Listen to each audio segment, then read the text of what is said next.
culimadu markay ka hadlayaan arooska ama aroosyada dumarku markay ka qayb galaan ama ay tagaan ciyaaraha ay ciyaarayaan haddii man la yidhi duf way garaaci karaan waxyaabaha dumarku ay tiriyaan oo baraamburka u yaqaanaana way tirin karaan macnaheedu ma ahan siday doonaan inay yeeli karaan waxa la rabaa xuduudda sharciga inay ku qaydnaato waxa ay samaynayaan inta badan ilaa dad ilaahay u naxariista mooyaane dumarka hadda aroosyada taga qaaliban wax qaabkay u ciyaaraan waa qaabay ka soo miinguuriyaan telefishinada waxay ka arkaan iyo gaalada dhaqanadooda aroosyada hadda jira fasaadku aad iyo aad ugu badan yahay awal dumara ciyaari jiray hadda rag aba ciyaara hoteela la kireysanayaa rag iyo dumar la iskugu geynayaa meeshaas caaw oo dhan raqsi iyo neeke iyo balaayo looga jira iyo waxaan ilaahay raalli ka ahayn subxaanahu wa tacaala waliba xishood darradu waxay gaartay iyo akhlaaq xumadu inaan lala dhuumane la iska soo duubo oo internetyada iyo baraha bulshada lagu faafiyo waa dad akhlaaqdu ka luntay waa dad damiirku ka baaba'ay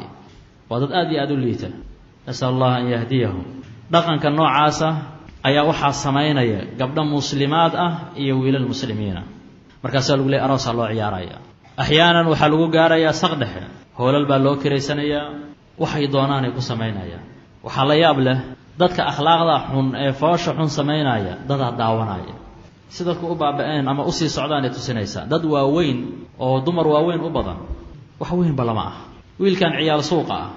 iyo gabadhan ciyaal suuqadda ah ee isku niikinaya dhibba uma arkaan wax la sifayn kara ma aha foolxumada ka jirta midkaas miyaa midkay leeyihiin culimmadu waa darbu dufi waa bannaan yahay abadan kaasi waa xaaraam waaye akhlaaq xumo dhan ay ku dhan tahay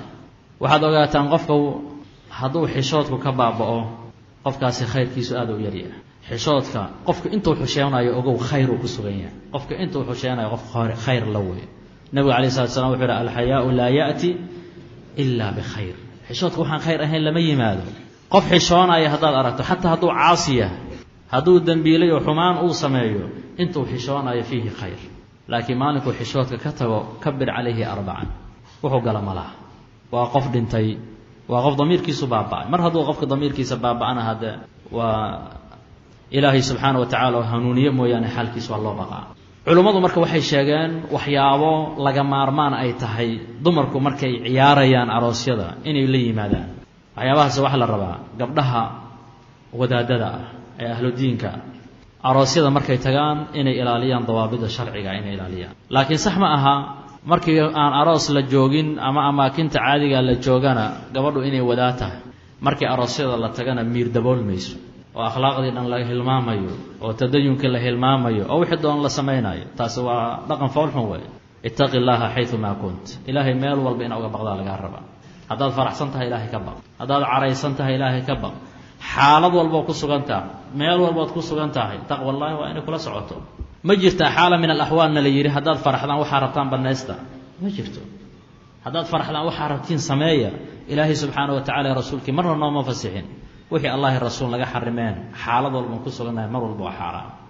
hadda ilaa wixii daruura ay bannayso waa gaar waa in dawaabidda sharciga gabdhuhu ilaaliyaan oo ilaahay uga baqaan subxaana wa tacaala aroosyada ay ka qayb galayaan bal waxaa la rabaa kuwa taalibaadka ahee diinka barta inay inkiraan munkaraadka ay ku arkaan haddii ay xaadiraan meelahaas hadday og yihiin meel munkar ka jira munkarkaasina aysan waxba ka bedeli karinna waxaa xaaraam ka ah inay xaadiraan oo ay ka qayb galaan uma bannaana dawaabidda marka culimmadu sheegeen waxaa ka mid ah marka koowaad waxay yidhahdeen meeshu gabdhuhu ay wax ku tumanayaan ama ay maaragtay durbaanka iyo waxa ay akhrinayaan ama ciyaartay ciyaarayaan meeshay ku samaynayaan waa inay tahay meel asturan kana fog can andaari rijaal ragga aragtidooda waa inay ka fogtaan waa marka koowaad marka labaad waa in codkooda iyo qayladoodu aysan ragga maqlayn ajaanibta ka ah qayladooda iyo buuqooda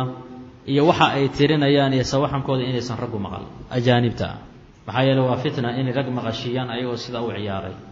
waa marka labaad marka saddexaad waxa la tirinayo waa inay yihiin wax bannaan sharcan waxa rabtid iska tiri ma ah waa inaad been ka fogaato waa inaad ka fogaato tacni iyo durid imaa inaad shaksi durto ama inaad durto nasab labaduba xaaraam wey arbacun fii ummatii min umuuri aljaahiliya ayuu yihi nebigu sala allahu calay wasalam afartaasi waxaa ka mid ah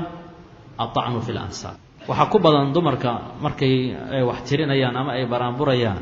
inay dadna caayaan dadna ammaanaana ku badan dhib ma leh qofku wuxuu yahay in lagu amaano ama lagu sheego hadduusan ku fidnoobayn waa wuxuu yahay been ma aha haddaad been ku sheegto hadda beenlow baad noqonaysaa markaad oo waad ku dambaabaysaa beenta qofku wuxuu yahay inaad ku sheegto laakiin inaad dad cayso waa xaaraam shakhsi mucayana iyo ashkhaas intaba inaad bacaysana kuma bannaana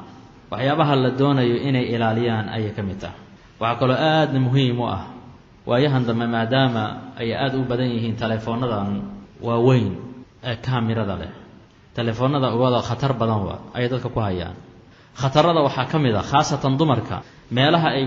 ku sugan yihiin keligood waxaa laga yaabaa inay isleeyihiin waa keligiin oo xijaabkii weynaa ay dhigtaan oo siyaabo ayaga u khaasa markaas oo dumar keliya ay la wadaagi karaan ay ku sugan yihiin dumarkuna qaar anshax daran ay ku jiraan meesha soo xaadiraya waxaa suurtagala in si hoose video looga qaado meelo badanayna ka dhacdaa hadhowtina lagu faafiyo internetkii gabadhii wadaadda ahayd oo boodboodaysa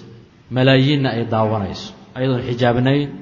caariye ah oo macnaa xijaabkii sharciga ahaa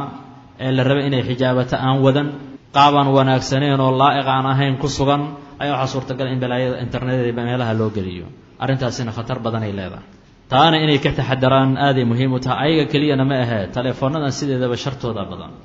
shartooda aaday u badan tahay hadda ka hor muxaadaro aan ka dhignay aadaabulhaatif aadaabta telefoonka waxyaabihii aan sheegno oo ahlulcilmigu ay sheegaan ama baraarujiyaan waxaa ka mid a dadka qaarna hadda ay sameeyaan qofaad matalan qof soo wacaya laba arrimoodba way sameeyaan dadka qaar ayagoo fududaysanaya qofuu wax weydiinayaa wixii buu qofka uga jawaabayaa jawaabtuu duubaya mana oga qofka in laga duubayo ma oga in laga duubayo hadhowtia waxaa laga yaabaa inuu meelaha ka arko ayadoo la leeyahay hebel codkiisaa la hayaaho asagoo waxaas ka hadlaya khiyaano waayo waa dulmi wax kuu bannaan ma ah waxaa ku soo xiga qofaa maalan kula hadlaya qofkaa kula hadlaya wuxuu u haystaa inuu adiga keliya kula hadlayo codkaa qofka dadka qaar waxay sameeyaan codkuu furaya codkaas uu furaya waxaa la jooga 3 qof 4 qof 5 qofaa la joogta qofku wuu iska hadlayaa maxaa yeelay qofku maalan isla uu ku kalsoon yahay ama uu rabo inuu u sir warramo ayuu la hadlayaa yaana maqlaayo wuxuu ku hadlaayo jamaaca maqlays hadhowti warkii uu meelaha ka maqlayaa iyadoo la leeyahay ninkii hebelaa sidaas uu yiri ninkii hadduu qabsado kadib wuxuu leeyahay waa layla joogayo dadaa ila joogay yaa kuu baneeyay inaad codkiisa dhegaysiiso khatarada ay keeni karto waxaa ka mid a qofkaas hadlaya waxaa laga yaabaa kuwaan codku u furan yahay dhegaysanaya mid ka mid inuu wax ka sheegaya suurtagala oo tacliiqinaya asigii ninkaana uu maqashiiyo asagoo wax ka sheegaya waa isku dirkii soo ma jeeda waa nooc namiimadii ka mida wey waa namiimadii nooc ka mida marka waxay ka mid tahay dhibaatooyinka telefoonka uu soo kordhiyey maxaa yeelay telefoonka waxaa sita dad aan mudnayn inay wax sitaan dadkii la maamuli lahaabaa sita kuwii in la xajriye ay ahayd oo dhaqaalahooda in loo maamulo ay ahayd oo noloshooda in lagu maamulo ay ahayd ayaa telefoon gacanta ku wada dhigay marka soo u maamulo ma yaqaan marka wuxuu u isticmaalayaa waxyaabo fara badan oo naftiisa iyo bulshada uu telefoonka la wadaagayo intaba dhibaato ku ah marka calaa kulli xaal aroosyada waa in lagu ilaaliyo dawaabidda sharciga in lagu ilaaliyo wey waxaana hadda ka hor dhowr mar soo marnay waliimada in la xaadiro waajib inay tahay laakiin shuruud bay tahay shuruuddaasi waxaa ka mid ahaa soo maaha inuusan meeshaa munkar ka jirin hadduu munkar ka jirina waa inuu qofku awoodi karo inuu zuuliyo hadday dhici weydo waxaa waajib ku ah inuu ka haro way u bannaan tahay inuu ka haro ma aha waxaa waajib ah inuu ka haro ee uusan xaadirin oo yidhaha meeshaas tegi maayo maxaa yeele munkarkaasaa ka jira mana awoodi karo in aniga zuuliyo kama qaybgalaya inuu yidhaha qolada markaas arooska dhiganaysa hadday u arkaan qofkaasi inuu xaadiro inay muhiim u tahay shardiba uga dhigaa inay munkarkaas baabi'iyaan munkarkaas zuuliyo waa idinkala qaybgalaya haddaad diidaan anugu soo xaadiri maayo والذين لا يشهدون الزور وإذا مروا باللغو مروا كراما ومن صفات المؤمنين إن meelaha munkaraadka ku jira aan la xaadirin oo aan laga qayb galin